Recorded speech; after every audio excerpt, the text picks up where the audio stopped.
that my microwave was broken while making popcorn, which is obviously the second worst time to find out that your microwave is broken. The first being right before your cancer diagnosis. I also recently just got back from Vegas. I really like going to Vegas because every time I go, I learn a little bit either about myself or about society. This time I learned something about society. This time I learned that there's a very fine line between travel tips and racism. If there's anyone that I want to hear about which races make the best tourists from, it's a white guy from the Midwest who has been driving a cab in Vegas for the last 20 years because that guy has seen some shit. As an inclusive comic, I find it hard to be actually inclusive because I can only tell racist jokes about Indian people. I'm glad that I can still tell this one after the election. We still haven't had a black president if you round down.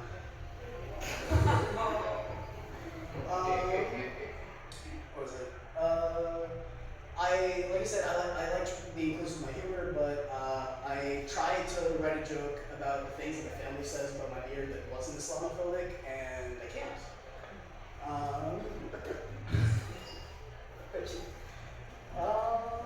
The easy way around and getting out of that is to just date someone of a different race. That's what John Mulaney did. He's a huge pioneer in this field. So I can just make the jokes about her or her family instead of about actual people. But I probably should have done something funnier than dating a white woman. I don't actually have a girlfriend. I just wanted to see if y'all would believe me, but you didn't, so I can't tell nice couple jokes. But my girlfriend helps me write jokes when I'm inside her. We call it the writer's room.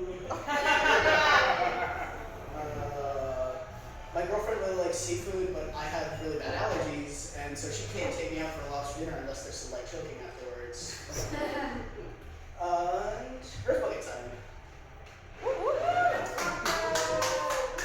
Early morning runs. That's how I describe my bowel movements after I have Taco Bell. I don't understand people who can get up in the morning and do exercise. My brain barely functions before 10 a.m. Like, most of my friends are fully working before I even get up, and they all hate me for it.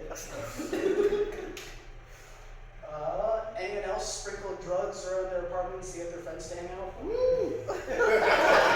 Another cat owner here. My cat, people say owning a cat is easy because anything really can be a cat toy, but my cat is very, very picky. Every time I try and buy a cat toy, he doesn't even play with it. He just looks at me. And some people are like, oh, you can just get him to play with the box. Like, yeah, I didn't think of that shit. He doesn't actually play with the boxes. He will just sit in them and then stare at me disappointedly, like, what the fuck are we doing here? It's the worst. He has caused me to fill up my apartment with just like crinkly bullshit all the time. It's like I live in a trash can on Christmas morning. Being a cat owner is very different from being a dog owner. I just got in a fight with my cat. You can't say that if you're a dog owner. If you get in a fight with your dog, you're a monster. If you get in a fight with your cat, your friends go, oh my god, are you okay? What did he do to you?